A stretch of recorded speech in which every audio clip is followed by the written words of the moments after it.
The 1st of May. Wow. Can you believe it? Can't believe it's already 5 months into the year so quickly. How's it going? Hope you're doing well. As you can see, back from Texas. Flew back from Texas last night, and we're back here in the studio looking to see what we got during this week's trip to Texas. So as you may have known, I went to Houston for the SCA Expo, the Specialty Coffee Expo that happened on starting Friday, Saturday, Sunday. And then after that, I went down to visit my cousin over in San Antonio, and then went to go visit another friend of mine, Mike Rosales, up at in Maruma Craft in Austin. So it's really kind of a hectic, fast couple days where it's just basically just doing some long distance driving, heading out across Texas, like San Antonio. Like Houston to San Antonio is like almost 3 hours, and it's a fairly long 3 hours. It's almost 200 miles, and you're going like 75, 80, 85, 90 across the 110 freeway. So it's a pretty heavy duty drive when you think about it. I was thinking about it last night, and in 3 hours or so we can get from Baltimore to New York City. That's maybe about 150 miles, but this is a good 50 miles more, and you're really like on the way back from San Antonio yesterday. I was feeling it. I was like, man. And then I got home, went straight to bed, and then I didn't realize how tired I was from this trip. So Kent, how are you? How's everything going? So I thought that today we would just kind of go over some of the stuff that I got during the trip. A lot of it comes from the trade show, but I think that I was fairly reserved at the trade show. I didn't buy a lot. Although I did fill my suitcase fairly well. Now, when I travel, usually I bring my large suitcase. And this time I didn't bring a lot of clothes because it wasn't really heavily. I didn't really need a lot of clothes. Meaning I didn't need a lot of nice clothes or like fancier clothes and a lot of changes of clothes. So I could get away with like more T-shirts and like casual clothes than I needed dress shirts and stuff like that. So that made it a little bit easier to keep things compact. And then. But I did fill up the suitcase. Like it was, I would say maybe it was like 40% full, 60%, 40 to 50% full volume wise. But when I came back, it was pretty packed. And so I was kind of surprised at how much of a haul that I actually got. Now, some of you may have seen some of the stuff I already featured in some of the earlier live streams, but let's just go over some of it just for fun to see what we got here. One of the first things I guess I'll go over is this. I got a bag. The bags are not that important, but ran into one of my friends, one Ramon, and he was like, "Hey man, let me give you some coffee and some." He gave me some swag from his farm, Montaña. So a little nice like black T-shirt from Brumos del Zurquiri, and nice shirt. I was like, "Oh, okay, cool, thanks, man." And it's in a smaller size now. It's the XXX size, which not too long ago was going to be a little bit tight. So we got that. That's pretty cool. Thank you very much, Juan Ramon. And I think he gave me some coffee somewhere. He's sending coffee. I don't remember, but it's kind of a whirlwind. And then on the way out to San Antonio, I thought that I would stop. So I don't know if I mentioned this on that day, but basically there is a whole trail of barbecue that happens in the area of Texas that lies between San Antonio and Houston, and you can go on this whole barbecue trail and sample some of the greatest barbecue in America. And there's a place called City Market in Luling, Texas, which is a little town just a couple miles off of the 10 freeway, about halfway across. Maku and Naomi, how are you guys doing? And so I stopped by there because I've been there before. So what I like to do is I like to go to the Texas barbecue joints, and I go to them, and I'm just like, hey, here's the thing. So when you go to barbecue in Texas, at least this region of Texas, you order everything by the pound. So you just tell them how much you want, and then they weigh it, and then you pay, which I kind of like, right? I don't really like, after experiencing it that way, to go to other barbecue joints like here in Baltimore where they're like, they want to give you this whole like $15, $25 serving. I'm like, I don't really want all that. And I want to have what I want. I don't want to have what you want to give me. So what I normally do is I'll just go there and I'll get one rib one slice of brisket, and one sausage. And if I wanted to, and the one time that I did this, I went to all of them, all 5 different places in succession, just to taste and just to see what's the difference. And Lockhart is where a lot of them are located. So another 4 of them are in Lockhart, which is a little bit. Now that's between Luling and Austin, so it's a bit farther away. So and I didn't have the time to go do that, but so I just swung by City Market, got the triumvirate, the trinity of the 3, ate them, and it was great. And they give you this sauce on their table. And here's the thing that this kind of falls in line with my personal thinking about coffee and just about everything that I do. And you go to a lot of barbecue joints outside of this area or outside of the Carolinas, I think, and they have all these sauces. Like there's one place here in Baltimore called Mission Barbecue. Great, nice quality barbecue. The meats are nicely smoked. I've never had a bad experience, but you go to these places and the sauces are helter-skelter, right? They've got sauces from all over the place. Carolina sauce, North Carolina sauce. They got Hill Country sauce. They got all kinds of sauces. Like Mission has a total of like 9 sauces. And it's like, I don't really want, and I get it. You want to appeal to all these people, but I think it's like, you just got to be like these hardcore guys and offer your sauce. And this is their sauce. And as you can see, they repurposed one of the hot sauce bottles. And, there's no cap, I guess, to discourage this kind of activity. But I was like, oh, it's so good. Let me just take one for the road. And so I got some sauce. I'm going to use that someday. But it's really good. It's got a really beautiful balance. There's not too much heat, good complexity, just a little bit of smokiness. And it's really on the barbecue is definitely worthwhile. Peter, how are you? And Paraplan says, beef ribs are my favorite. Even bad ones are good. Yeah, well, actually, at these places, they had pork ribs. So at City Market, they had pork ribs. They might have had beef ribs. I did not ask. For me, beef ribs tend to be, they're like that. It's like the Brontosaurus burger. And, I can't eat that much, right? Like you get the slice of brisket. So I asked them for the flap. So I got the flap, the nice fatty flap. And then I got a sausage. And I couldn't finish the sausage either, but nice sausage. But at that day at City Market. Now, here's the thing. I've come to this realization where I think that if you go to all these places, there's City Market in Luling, there is Chisholm Trail, and then in Lockhart, which is a bit north, there's Chisholm Trail, Black's, Smitty's, and Kreutz. These are like the 5 like true classics of Hill Country barbecue.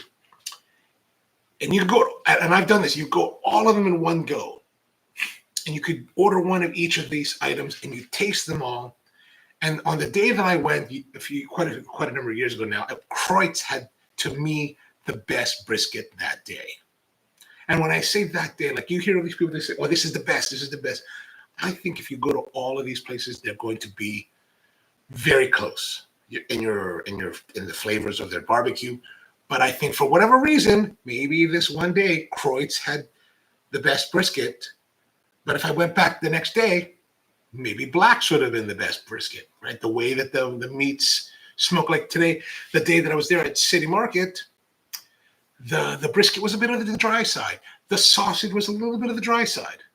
But that rib, wow, that rib was good.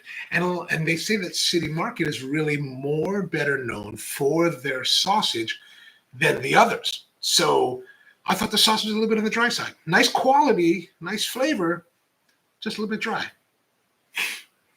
So that's why I think that if you go to these places, you're going to have some really great barbecue. But one day it may be this market that's better. One day it might be, the next day it might be this other place that's going to be better, right? George Piper says, what's going on, man? You will have terrific barbecue this weekend from 250. 250 or 250? Which is Texas style. Oh, all right, excellent. Russell, how are you? Good to see you. The power plant says people are weird about comparing foods. Generally, they are pretty much the same. Well, I mean, I don't know. I don't know if I would say that. I mean, I think when you reach a certain level, they can be relative. They are relatively the same, right? Like if we talk about, let's say with coffee, once you get to a certain level of quality, then it's relatively the same. And it just becomes down to a lot of preference and what you like and what they don't like. And I think that's really where it becomes closer. Um, but I think it all depends. If you're operating at a similar level, then I think it'll be your chances of having bad are mitigated, right? Power plant says the regional differences are obviously very much so. Like for example, like, it's interesting. I went down to a place called Wilbur's Barbecue in South Carolina. A place called Goldsboro, South Carolina. No, North Carolina. And so one of my friends was like, dude, you need to go check this place out. And when you talk about whole hog southern North Carolina barbecue, the hallmark of that, like everybody, the place that everybody says is a place called Skylight Barbecue or Skylight Inn in Ayer. Is that right? In Ayer, North Carolina. So that was the place you read about. You're like, you got to go to Skylight Inn. It's the very best in whole hog barbecue. And I was like, all right. So I went to Wilbur's first. And maybe it's because of the one I went there first, right? But I went to Wilbur's, and I remember I went inside. I ordered the pulled pork, the whole hog barbecue, and barbecue chicken plate. And I sat there, and I remember like it was a revelation. Like I was just like, oh my God, this is like barbecue. Like I've never had this. This was like, it was truly like, it was a revelation. Like I'm sitting there just like reveling in the moment. Like, oh my gosh, this is incredible barbecue, right? And so I went outside to the pits where all the black guys are working, right? And you know how it is, right? There's the pit master who probably does know a lot about it. Not to say that he doesn't, but you know, he's the white guy, the Wilbur family, and then all of the guys that are working the pits are the black guys, right? So it's the South. So I'm talking to the guys out there. I'm like, so, you know, and what I know is kind of this, or what I think I know is this whole idea of Texas hill country barbecue, where the wood matters, right? Because they're using the smoke from the wood from a low temperature burning fire to smoke the meat and add flavor to it. Where I was talking to the guys, what kind of wood do you use? And the guys said, we don't care what kind of wood we use, because in their style of barbecue, what they're doing is they're taking burn barrels, they're putting all the lumber or the firewood in the burn barrels, they're burning it down until they reach the coals, and then they're shoveling the coals into the pit.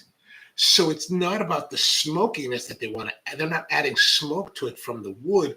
They're just adding heat, low temperature heat from the wood to the meat. And I was like, oh, totally a different approach. So they're looking for a cleaner flavor of the cook to the pork, right? And then they season it later with a combination of chili peppers and vinegar and whatever else they're adding. And I do like Wilbur's. It's kind of nice, like light vinegary, like it's beautiful. It's beautiful. If you ever get a chance, like Wilbur's closed because of tax issues or whatever for a while, but they've opened again. If you're ever in North Carolina and you're east of 95, or even if you're in Raleigh, Durham, or Greensboro, it's worth the hour and a half drive to I thought it was, because later I went to Skylight Inn, and while Skylight was very good, I didn't like it as much. It was a little bit drier. It wasn't as, and it didn't have as much flavor. Now, again, we're talking about something where, and I hadn't evolved in my thinking of barbecue at this point, but you know, I was like, well, this is not good. Wilbur's is way better, but it could just have been that day was different, right? So something to consider. Power Plant says St. Louis style is delicious. It is like meat can't. You know, I haven't really had. I don't believe I've ever had St. Louis style. I need to. Maybe we need to make a trip to St. Louis. Power Plant says I only support Rodney Scott whole hog barbecue. You know, the one time that I was the last time I was in North Carolina, I was not. I was trying to.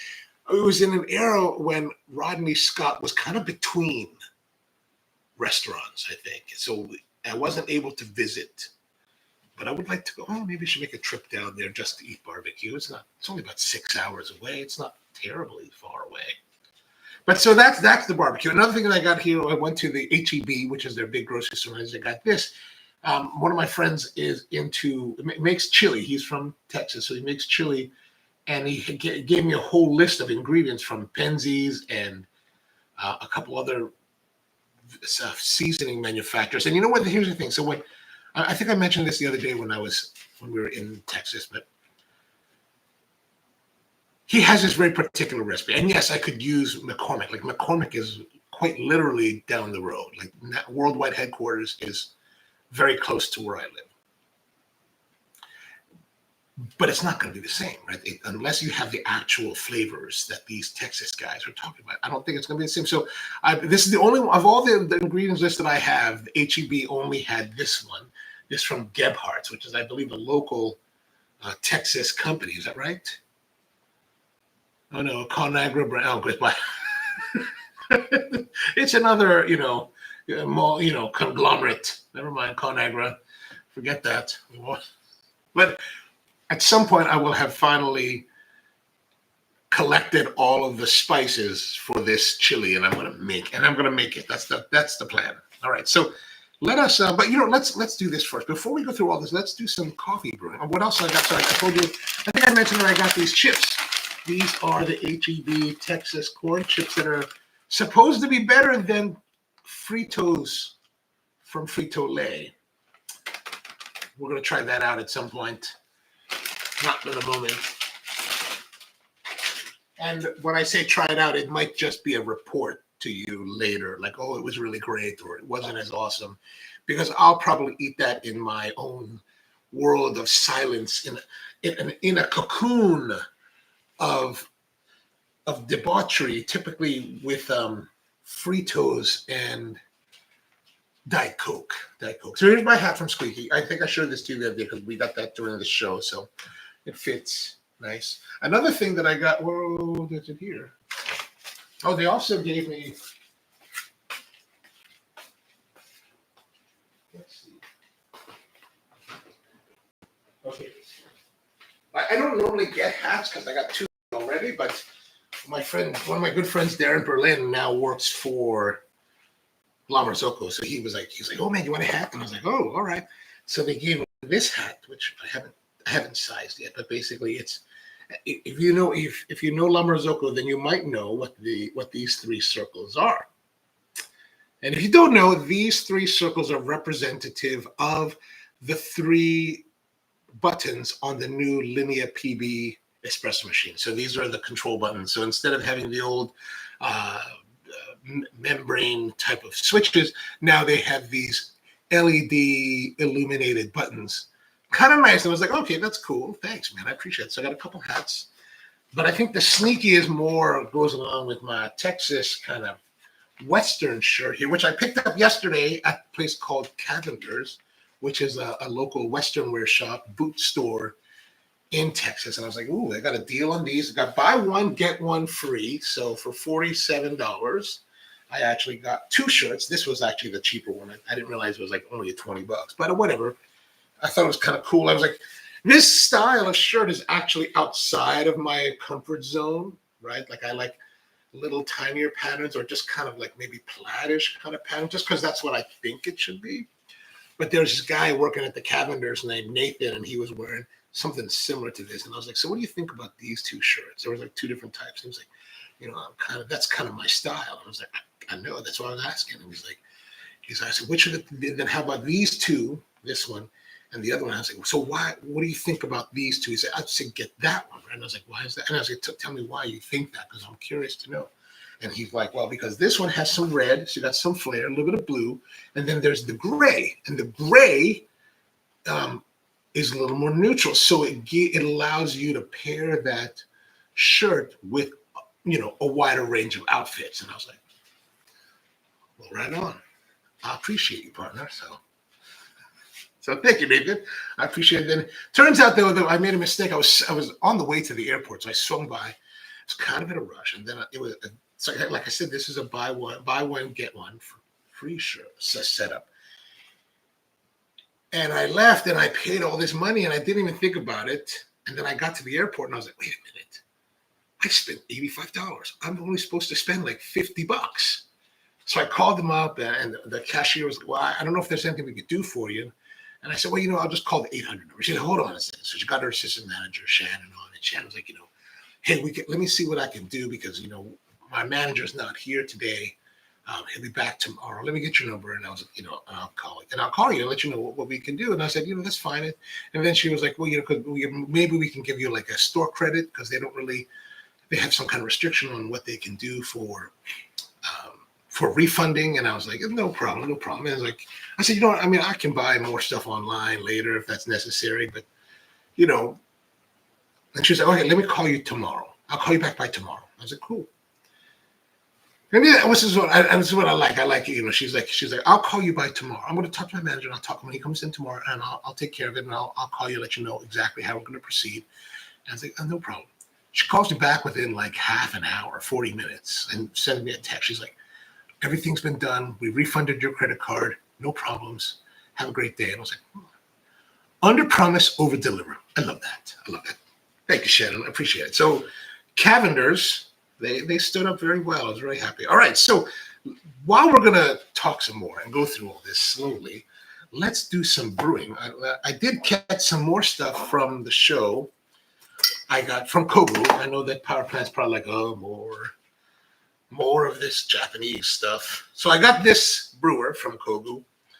And since this is one of the display models that doesn't have the cap, I don't know where that went, but that's all right. So it's 700 milliliters. So kind of similar, but a little bit larger than our other ones because these are all half a liter, right? So this one's 3/4 of a liter. But again,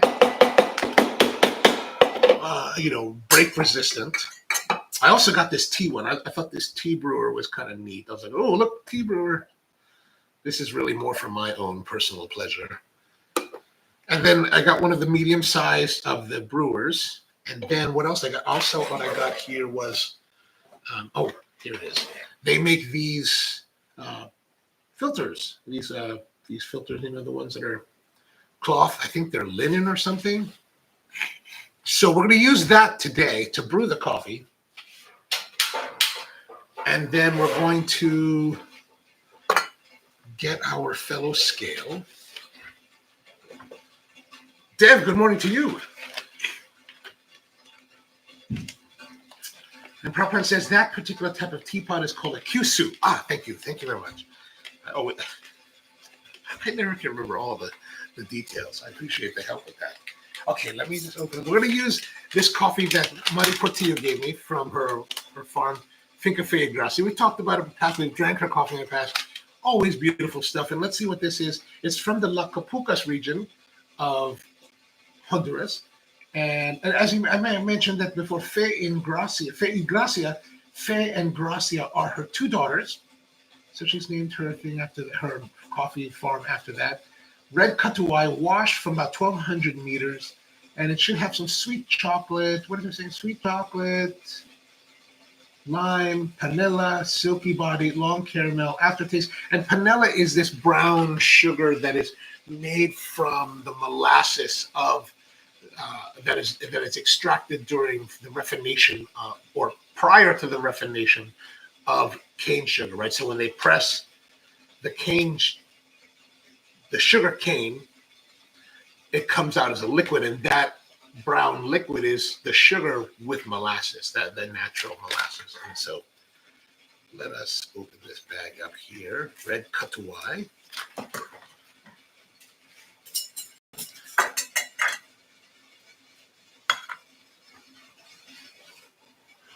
Okay, let's see. We'll zoom in a little bit more. Fellow, they still don't have their. I'm interested to know what they're going to have for their. What do you call it? Ooh, that's very pretty smelling. I'm looking forward to see what Fellow's going to have for their game on the ES1.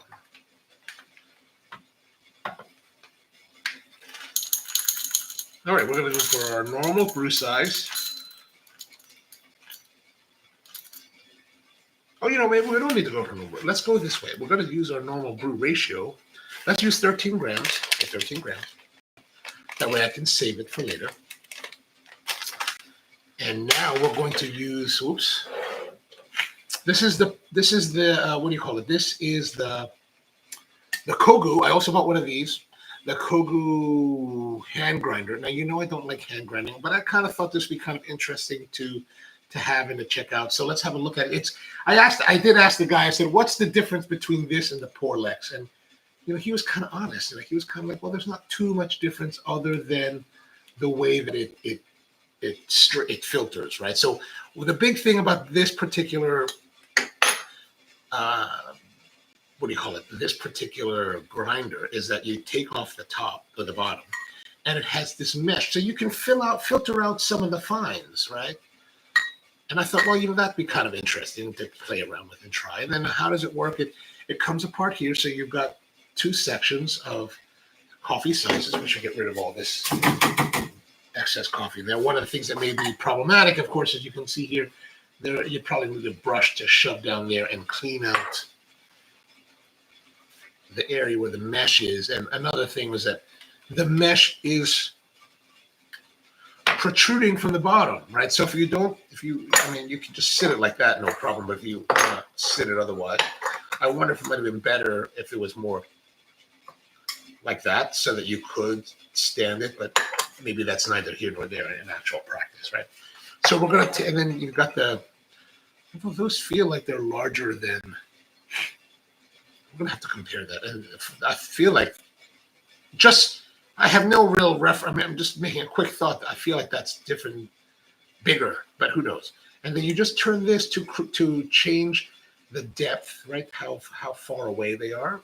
So that's kind of good, I guess. Fits in there. Take the cap off, and you can see the conical burrs in there somewhere. Okay, now let us put that in here. We're just going to use whatever grind setting this is set to. I'm presuming that those guys had set it up for maybe close to doing, the pour over. Power plant says, so you ended up switching the pour pots? No, I did not. I did not. I bought extra. I got extra. Here's the other one, right? This is the one we used on Saturday. Oh no, this is the one that I've been waiting for. So I will not be getting rid of that, right? Okay, so let's try it. Okay, so as I'm holding it, right, there's nothing happening. I'm like, what's going on here?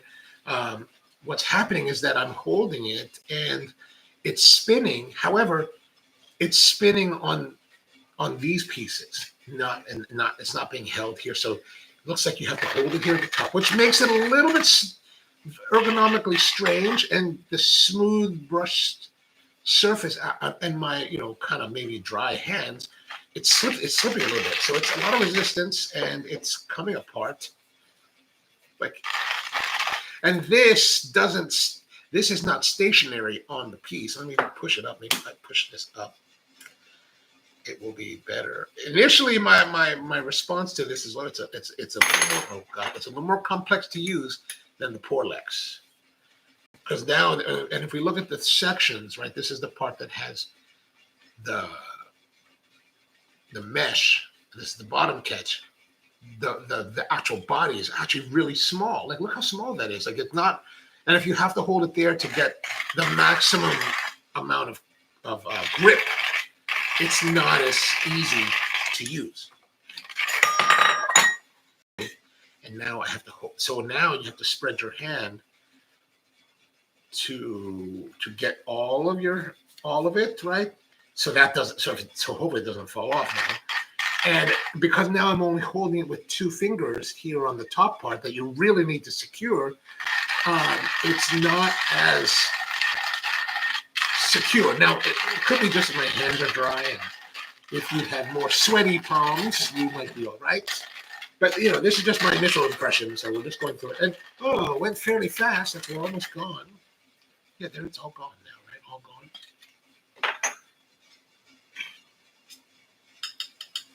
Oh, power plant says you might meant to switch to the kettle.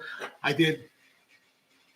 I got the silver one that I wanted. Like, I could have lived with the black, but I would be living with it. And I was like, oh man, I really wanted this one. Like the black one's very nice, but I just wanted the silver, right? Okay, so let's look here. So it's all gone. A little bit of grinding there. I don't know why I did that, but so that fits together. So what we can do is we can shake, shake, shake. And that holds so the upper chamber holds the coarser pieces, right? So, and we get rid of the finers that are down there. Oh, and now before we do this, we need to rinse our filter, right? So let's rinse our filter. I've got the water on the boil here. So since this is the first time we're using this filter, we want to make sure that we get it. I don't know if they use it at the show or not or whatever, but I figured, okay, now that's a very fast flow rate through there. And I did put a lot through because I wanted to make sure that we got the first rinsing. Actually, I put like, how much did I put in there? I put like 300 mils. All right, now it's time to brew. Where is Naomi when we need her to remind me that I need to reset this scale? Okay, so we're putting this on here like this. Okay, good. Tear that out. Change modes. Brew assist 114.5. Good. Coffee. Now we're just going to use the coffee from the top, right? That has been separated from the fines, because evidently that's supposed to give us a better quality brew. Okay, there we go. So 12.6 grams of coffee. So we lost about 4.4 grams, maybe 0.3 grams, because it wasn't really at 13. Somewhere, because we also lost it here, right? Because it's in there. Oh, there you are, Naomi. I was wondering what happened to you. Okay, so we got our kettle. I'm going to transfer a lot of water into the kettle. It's my first time using it. I'm excited. And it is not clean. It's not clean. Maybe I should clean it. Right, all right, let's clean that and let me brew. Let me heat up some more water. I wouldn't, you know what, if it wasn't Marty's coffee, I might not have done this. But we should rinse stuff out. Oh, so here's the flow rate we can expect with this, which now it is a very small orifice or diameter or bore of the tube, right? If we compare this to let's say the Hario Fit, right? It's very different. Let me switch this here. Like, look at that. It's super small. It's much smaller. Like you know how small it's like so small you can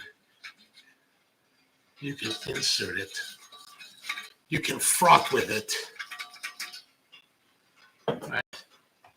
Okay, maybe that's not friendly. All right, but so we can pour. Well, actually, I'll pour it in here so we can rinse more. And then we'll just remind me to tear it all out, right? So now that's the point where it starts to drip. So this is the maximum pour rate, which actually I don't like. Like, I want much more force when it comes to pouring.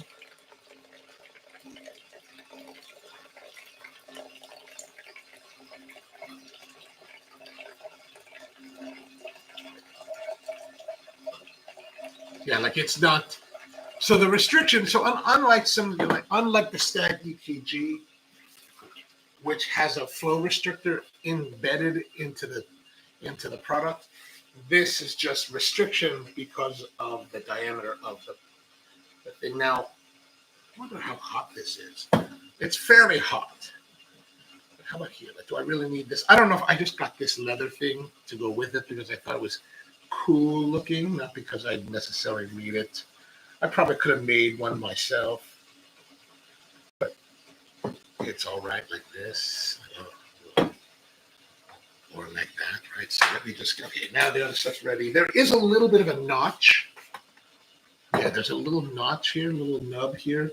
that helps you to lock it in. So you kind of have to put it in this way, and then it won't come out. So you have to kind of lift it that way to get it out. Let me get rid of this water.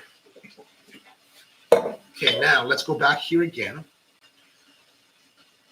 12.3 now, 178. Okay, good. Water is in a full boil. Probably boiled half of it away.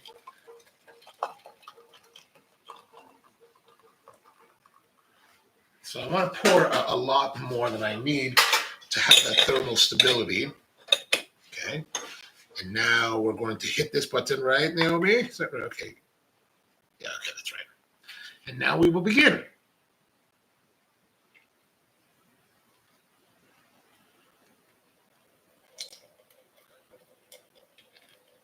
It's coming out very quickly. Now, and something I just noticed, there is so as you can see, the wires come down like this. They actually go below the level of the top and then flare out to this circle. I'll show you when we're done. So that kind of encourages it to drip, I guess. I don't know. I don't know what it's. The idea, though, is that there's no real, even though that there are these ribs, supposedly there's no bypass. But I can see bypass happening because it's, I think where the filter is touching the ribs, you know, that's kind of this point. I forgot the term for that kind of thing, but it's touching, so it's pulling it down. It's wicking it through and down. But is that really bad? I don't know. Anton, how are you?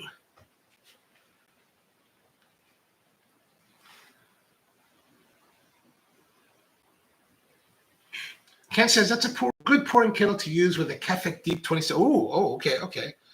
We will try that with this.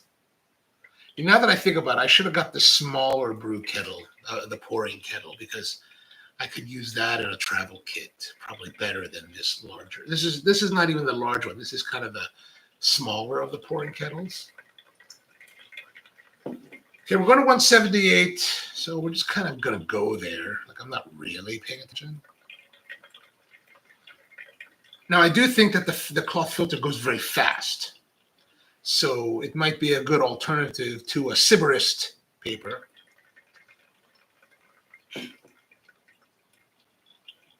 So 2-minute brew time.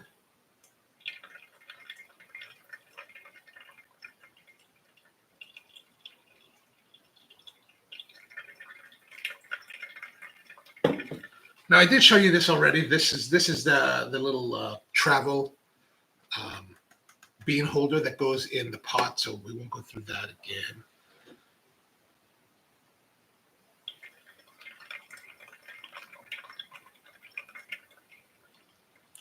I mean, it's going fairly well, the brew. Like, it's a little bit, I feel like there's a little bit of strain here in my muscle, but I am brewing at a very high level.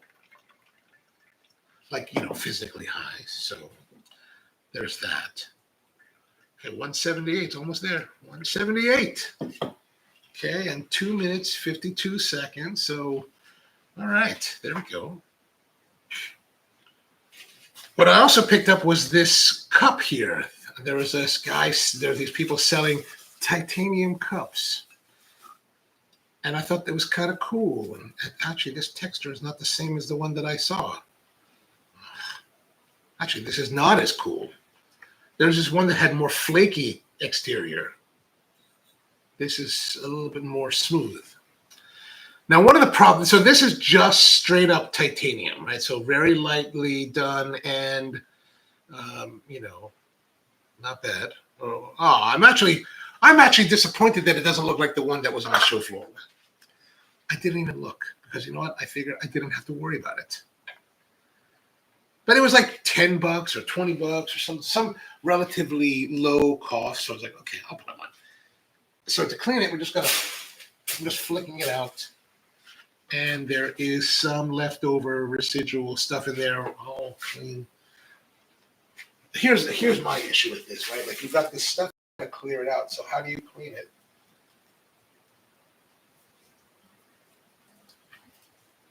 I never really have used reusable filters, so I never worry about it. Now we're going to have to. Like I said, so here is the brewer, and like I mentioned, like I just noticed is there's a little flare down here, a little ring that I guess it helps to hold them all together, right? Especially since these ribs are not connected to this outer ring, so they would just be kind of floating around. So I don't know how much of that is just really a design, to contain the cage, or if it's really supposed to have some kind of functionality. I'll have to ask them and see what they say about that. And then again, this just kind of rinse it off a little bit just to get the coffee off of the metal. I should probably rinse the cup a little bit. One of the things I was concerned, since it is only a single wall cup, or that, I think that's what they said, it doesn't really feel, in my experience with titanium, it transfers heat pretty well. It doesn't seem to be too bad.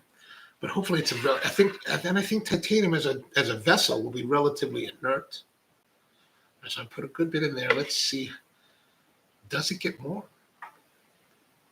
Maybe it is double walled. I mean, if you've ever worked with titanium, and I have in the past, in a previous life, this is fairly thick for titanium. I think if this was truly titanium this thick, it would be a lot heavier. Not to say that titanium would be heavy, just heavier than this is at the moment, right? And there's very, like, it's warm, like there's a light warmthness to it, but it's not hot. Like I would expect this to be like blazing hot by this point. So there must be some, because the one person said there was double walled, the other one said no, there is no double walled. So I'm going to guess this is double walled, regardless of what they've said. So let's put that down here. There's a big mess going on. Let me wipe this down. All right, let's see here. Finca Fe Gracia Red Corojo. Brewed for the first time in the Kogu. Nice, clean, sweet.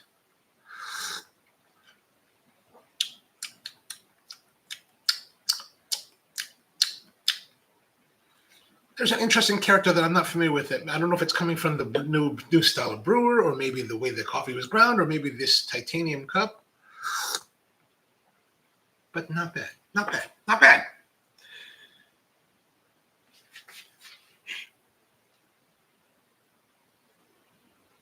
Paraplant says, hark, those filters are what are traditionally used in Japanese coffee. Oh, flannel material contracted to Nell. Oh, I didn't realize that. Yeah, because it is quite a different material than the Nell. I mean, the Nell feel like this is some kind of like, look, you can see the weave on it, right? You can see the weave pattern. It seems fairly nice. I don't know anything. I don't know anything about it. We're gonna find out more as time goes by.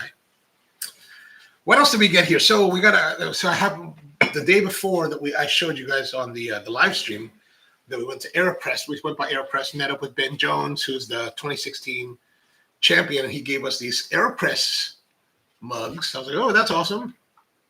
That's just Aeropress on this side, and they come in multiple colors. And for better coffee, press for better coffee. It's pretty nice. I was like, all right, that's cool. Thank you. And then what else did I got here? I got the guys from Squeaky gave me this Expo pin. It was kind of nice. It's kind of awesome. I love their little their, what do you call it? Their astronaut logo. I love that. And then this came from Hawaii. Is this Hawaii Coffee Association? Maybe Hawaii Coffee Association, or maybe one of the other Hawaii booth. Grown with Aloha. And then you've seen this one already. This Houston cup. This is actually Rusty's. Rusty's, this will be yours. I'm going to send this to you. So, I mean, this is the one that they gave me. But, I realized I'm not going to use it, so I'm going to send that to you. Another thing that I was able to try again was the Whataburger. If you go to Whataburger, they have spicy ketchup with jalapeno. Very nice to add. It's kind of what makes them known, right? So you want to get that. So if you want to get that, what else we have here? Oh, this is the cool thing. When I got on board the plane on United, they were passing out for the kids wings. And I was like, oh, I got to have wings. So I said to the flight attendant, I said, do you mind if I take a wing? Because they had the wings and the the sanitary wipes. And I was like, can I have a wing instead of a wipe? She was like, you can have whatever you want. You can have whatever you want, baby. And I was like, all right, thank you. It's like the most exciting. It was like the most exciting part of my trip was at the very beginning. All right, so what else we have? What else did we get? We got some other things here. Kogu gave me. Well, it didn't give me. I bought this. They have a temperature thermometer that somehow comes out, and it's not coming out. Okay, we'll worry about that later.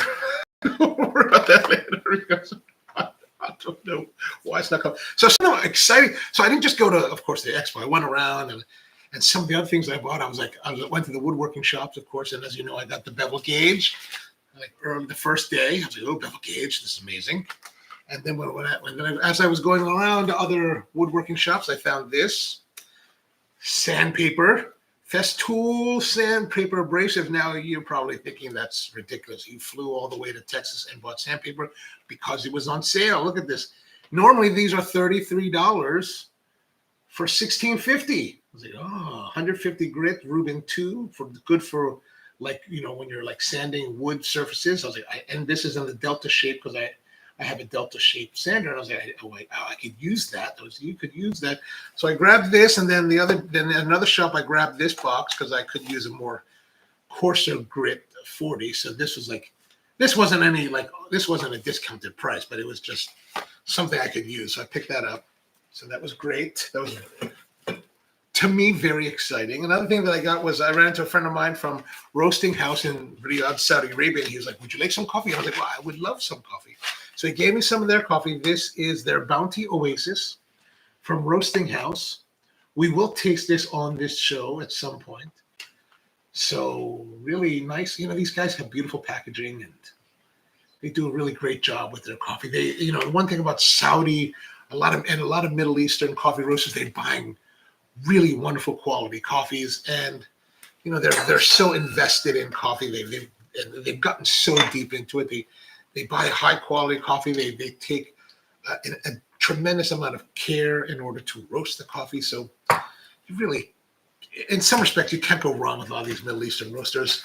Another thing I picked up was this HEB ready to brew iced tea.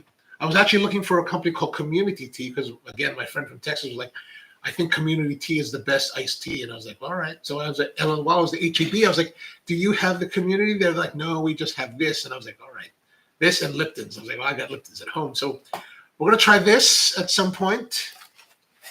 So there's that. What else do we get here? Oh, I also picked up this. I think we saw this on the live. Oh, I think this is part of the live stream that I pressed the button on the audio.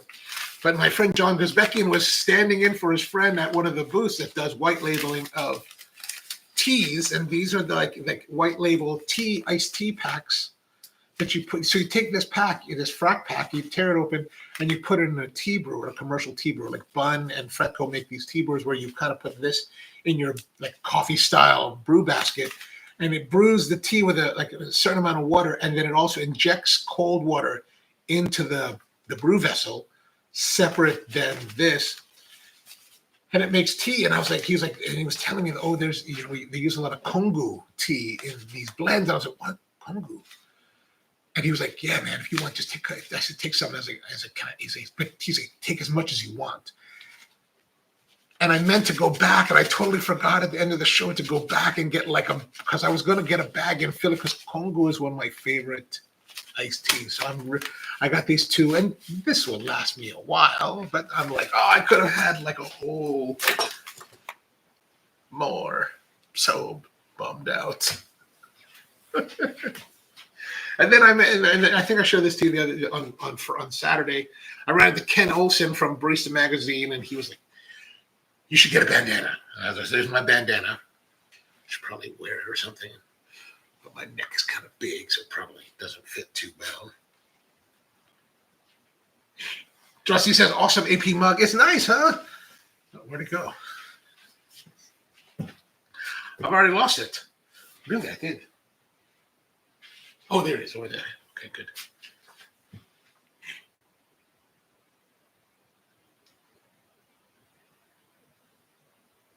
Matt Geek is with us. Morning, drinking some pour over Folgers. I'm getting. It's all right. Whatever you do, there was no judgment here. We're not judging you. Well, we're judging you. We're just not saying it out loud. That's all. Power Plant says the Titanium Cup guy was the most Chinese experience. Becky says interesting metal pour over. Yeah, that's their thing at Kogo, these metal pour overs. So we're gonna play more with it as the weeks go ahead. And Peter says I had some instant today, really bad instant coffee. Sorry. Mackie feels your pain, and the backup coffee is Walmart instant. Oof, I can't imagine. Peter says he's trying an unknown brand for the first time, and for science is a good thing. Rusty says you can hold on to it until I see it. Okay, no problem. I'll hold on to it. Yeah, the new coffee swag, Matt Geek, is always kind of nice. But it's not all coffee swag. I got a lot of cigar swag here. Right? I got a lot of cigar swag. So I on the way out to San Antonio, one of my old friends, who I haven't seen in many years now, Marshall, he back when I first met him, we were at the cigar trade show, which is the equivalent of the coffee, the SCA. Now it's called the cigar trade show is called the PCA. So there's SCA and PCA, and I used to go to both. And at one of the PCAs, I met Marshall, and he was just about to open his cigar shop called MAM's Cigar Shop, MAM Cigar Shop in San Antonio, and we became good friends. We see each other every year at the show, and man, he was always like, "Man, when we come out, I'd love to come visit." I was like, so finally, I was like, "Coming to visit." So he had some house cigars that I bought from him. These are MAM's house cigars. These are Maduro cigars made by a company called Erez from the Dominican Republic. So Erez makes their own line of cigars, and they make MAM's house cigars. So I think they may taste very similar. I'm probably going to feature this on the live stream, the Coffee and Cigars live stream tonight. And then I went to go visit my friend Mike Rosales, who owns Romacraft Cigars. He owns this company. This is cigars from a company called Romacraft. Here it is, Romacraft Tobacco. They're made in Nicaragua, but based in Austin, Texas. So we were hanging out yesterday talking about coffee because Mike's gotten into coffee over the last 6 years, really deeply, and we've been talking a lot about coffee and what else do we. So he came to the show on Sunday, took him around, and got him a lot of coffee. That's one thing. At the end of the show, everybody's trying to get rid of their stuff. Nobody wants to keep anything. Now, equipment manufacturers have a little bit more of a difficult time with it, right? They're like some of the equipment manufacturers, like some of the people, they didn't want to sell any of their product. It was like, you want to take it home? All right, fine. But places like Fellow, Mir, and all that, they're giving heavy discounts. It's probably the cheapest way to buy Fellow. If you fall in line and wait, and you can get, Rusty will remember what the discounts are, but they're fairly well discounted. So if you want to get, if you come to the show, you can get equipment at a discount. Also, if you wander around after the show, people are getting rid of everything, right? They don't want to take a lot at home. So I went by to see my friend Alexandra, and I was like, hey, she said they have a big booth for Eversys. And I was like, do you mind if I take some coffee? Just take as much as you want. And I mean, we're talking 5-pound bags of coffee. I gave Mike 25 pounds of coffee. It's just, here, take this coffee, and go enjoy it. So if you ever get to come to the show, that's a good way to go try it out. But, Mike also, hooked me up with some really lovely samples here of beautiful cigars. This particular one is what I'm really interested in. One of my favorite cigars they produced was back in 2013 called the La Compañía de Soberano. This is, I don't know if it's a prototype or if this is maybe the ready production. This may become their 2026 version of that cigar. So I was like, oh, excellent. And then there's a couple in here that are prototypes that he's like, give that a try. Let me know what you think. I was like, okay, great. But the problem is I don't know now which is which. So when I tell you what I think, I won't know exactly what to tell you. So who knows? Who knows what's going to happen? And then he also gave me some wonderful stuff here. Gosh, thank you, Mike. That's very kind. And then a whole box of, I'm actually quite stoked. In the cigar side of things, I'm quite stoked. I got way more cigars and sandpaper on this trip than I actually got coffee, because the only coffee that I actually have from the trip is the stuff that Marty gave me. All right. Is that everything? I think that's most. Oh, also I got this here. La Sirope de Monan. I went to Monan. I don't know if I showed this on the live stream, but they have, this is one of their newer flavors. Yuzu pineapple. And I asked them for a sample because I tried the drink, and I was like, they basically made this for me with soda water. So just basically yuzu pineapple soda. And I thought it was so fun and refreshing. I was like, can I get one of those? Because I want to drink more. And then what else? Oh, I got this also. This is a bottle of Fiorella Massignes from Spain, made in Spain, for Roma Craft. It's one of their private labels. And I've been curious about this, and I was like, he's like, do you drink wine? I was like, oh, yes, I do. I was like, all right, thanks, man. Thanks. The guys from Post Brew also gave us some mints.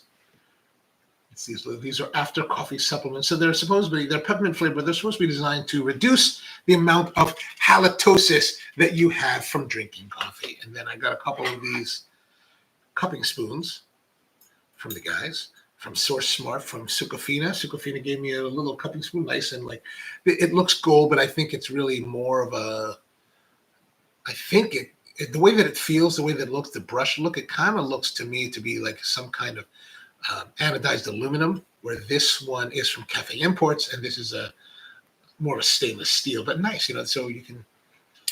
So I've got a couple more spoons to add to my collection. I'm not one of those cuppers that likes to bring my spoon with me on trips. Like you see these cupping guys, and they're traveling with their very special cupping spoons. I'm not that precious about my spoons. And you can see there's a little bit of difference in styles, right? Like the way the bowls are shaped here, right?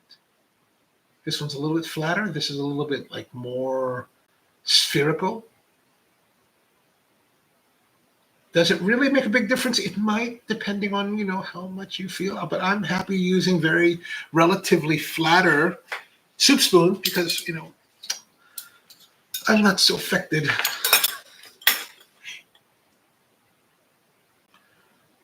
Peter says that he's getting a new Mac. Awesome.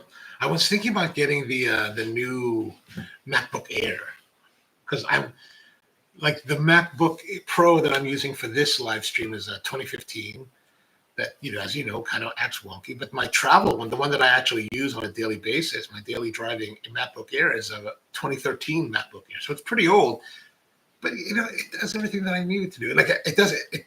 I wouldn't use it for editing anymore like I used to, but after the 2020 Macs came out, I haven't used it, but it's still a functioning laptop for, traveling and like watching videos or, surfing the web. Like you always get this, now I'm always getting the thing that says your browser's out of date. Like, what do I care, man? I don't care if it's out of date. What do I need? I'm looking at YouTube. I'm looking at Facebook or something. How much up to date do I really need? Like the only reason I would want to buy another one is only so that I could do editing while on the road. But do you really have the time to edit on the road? I don't really. Not really.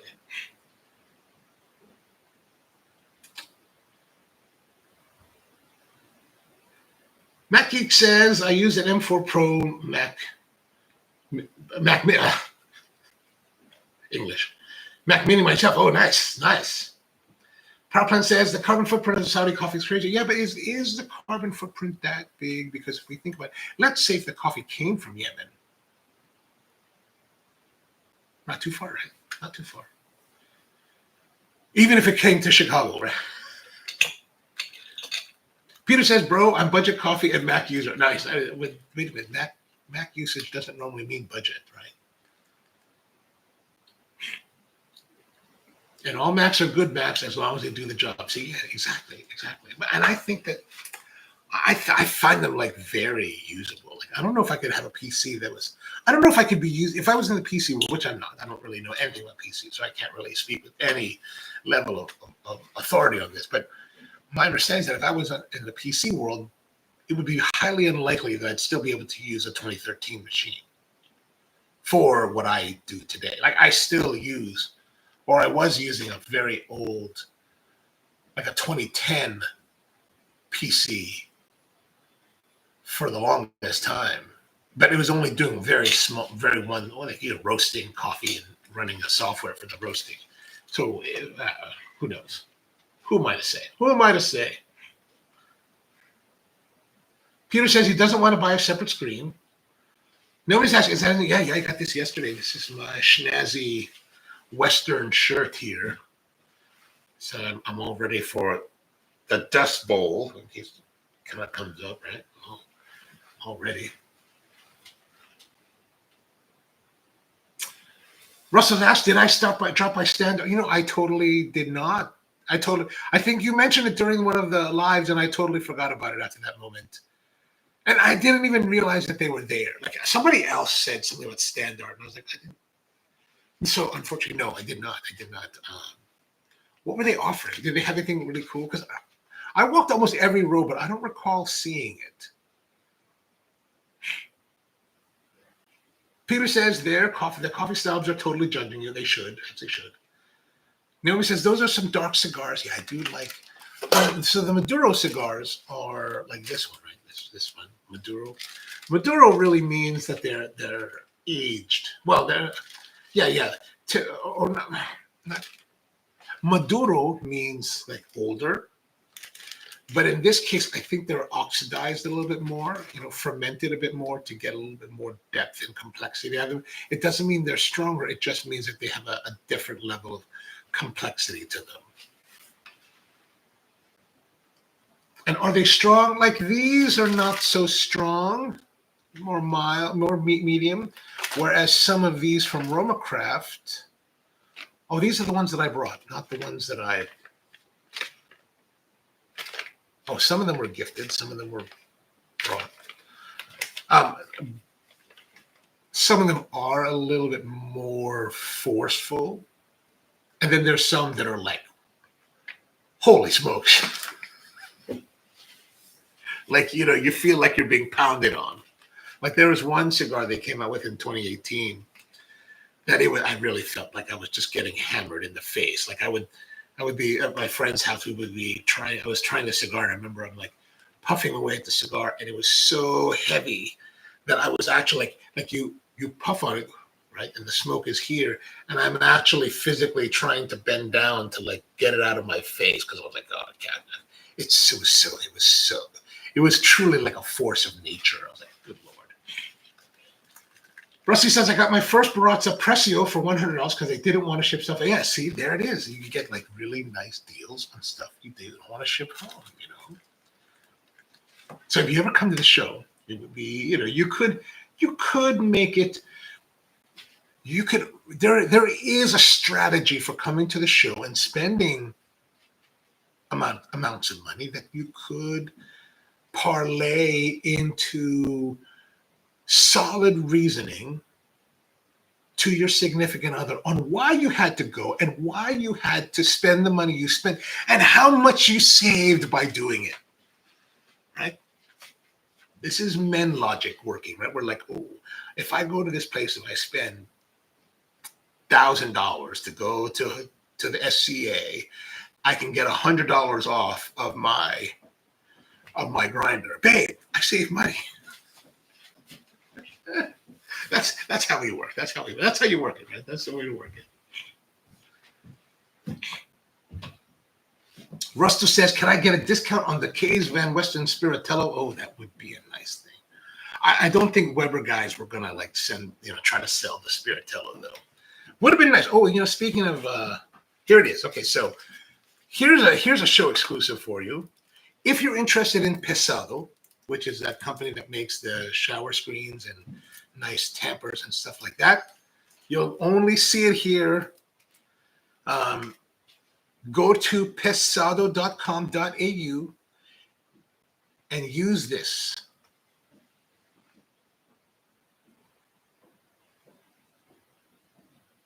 And I was told we will get a discount. So there's Met You at Houston. And the website is, where's the website? We won't read it. pesado.com.au. There it is. Discount code for you. I don't recall. He told me how much the discount was. I don't recall. Maybe it was like 20%, maybe 10%. But a really great guy, actually. And I'm going to use this to buy the. I'm going to get a. I'm going to replace the dispersion screens on my Linea with that because I think it looks like a really compelling reason. Maxi says gold anodized finish. Oh yes, for the. Although I've heard, somebody was telling me maybe over the weekend that you could also anodize other metals. So maybe this is a stainless metal that's anodized. And I was like, what? You could anodize other metals? And I'm like, yeah, it's new. It's kind of new. I was like, what? I don't recall the details though. Power plant said it was South America. Oh, South America. Oh yeah, let's see. Where is it?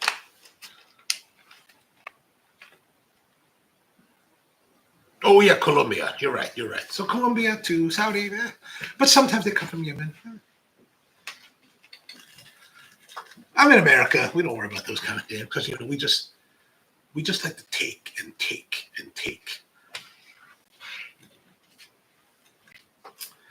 Anton says that 2013 is still viable. Depends on what you bought back then. You would have to hold a gun to my head for me to.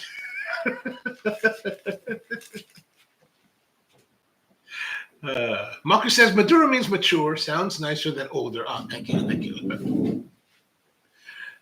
Mackie says men logic. I save $500 on this 3,000. Exactly. I saved, babe. I saved.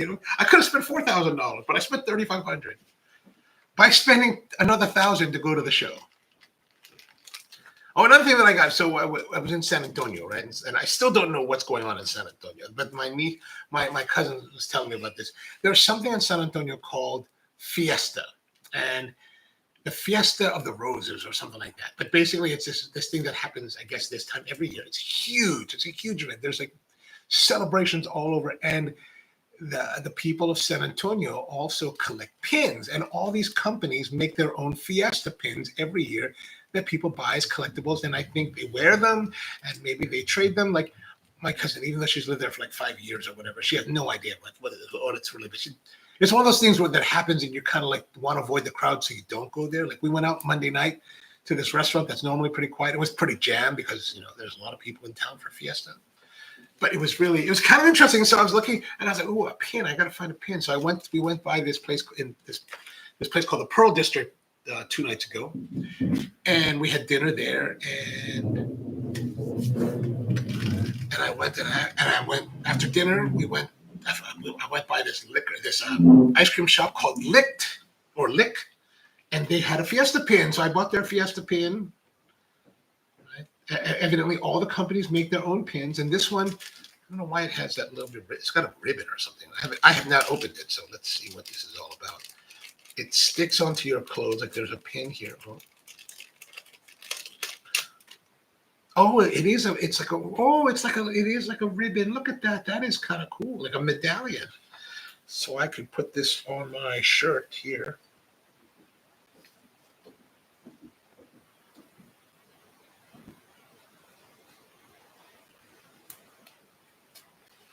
Huh? All right. I'm totally Texas now. What else did we get? Oh, I did get the guys from Sybaris. I asked the one guy could I get a couple of those B3 filters? Because I really would like to try them head to head. So I got some B3 filters. What else did we get? I got a copy of Roast Magazine, the new issue. May, June. They really are printing a nice paper. Like this paper is super, this cover paper seems really pretty. Even the interior, wow, they really upped their game. Like this is nice paper. Huh. Fascinating.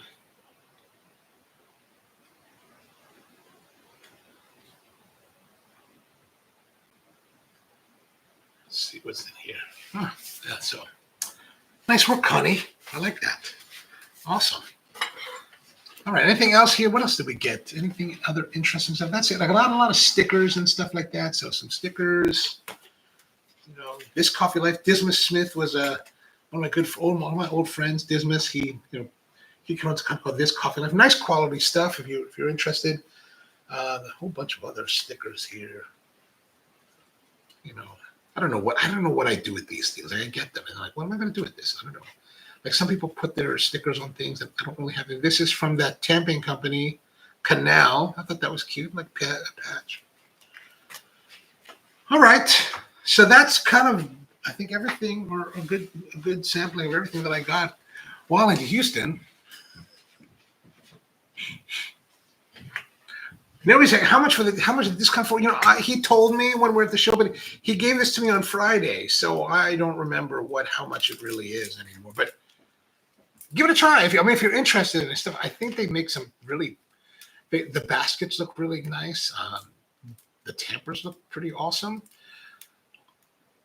I personally would, as far as tampers, if I was to buy a tamper today, I was thinking that I should get that Canal tamper, but $180 for a tamper. I'm like, do I want to spend $180 on a tamper? It's pretty lightweight and it's pretty awesome. If I get the meticulous, maybe I'll buy one. But I don't really have a pressing need for a new tamper. I'm up to here in tampers, to be honest. But this is supposed to be a tool as well, right? Like this is a tool for, I think it's a scraping tool. Like you can use it to do this kind of thing with your, I think, maybe a little bit of a concave thing. Well, it's not clean. But give it a try. Met you at Houston, all caps.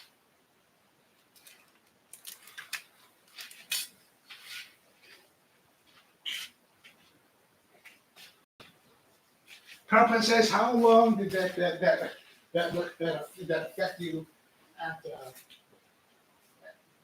coffee shop? Well, it bothered me a bit, but I tend to do it.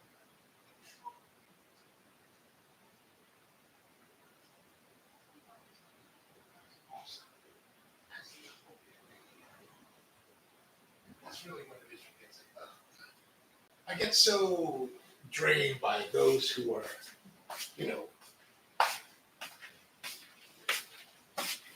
doing those things. Oh, Mom's with us. Mom, sorry, we're about to check out. We've been going through all of the swag from the show. So, and the rest of my trip to Texas. So, all right. I guess that's going to be it for today. Thank you very much for tuning in. Good to see all of you. It is Thursday, so we have one more show this week. So we'll be back again tomorrow with another episode of the Coffee Q&A. Naomi says, I put all those stickers between my clear cover and iPad. Oh, that's a good idea. I don't really have any more space on my laptop, though. But I do like the idea. All right, so hope you have a wonderful day out there, and see you next time.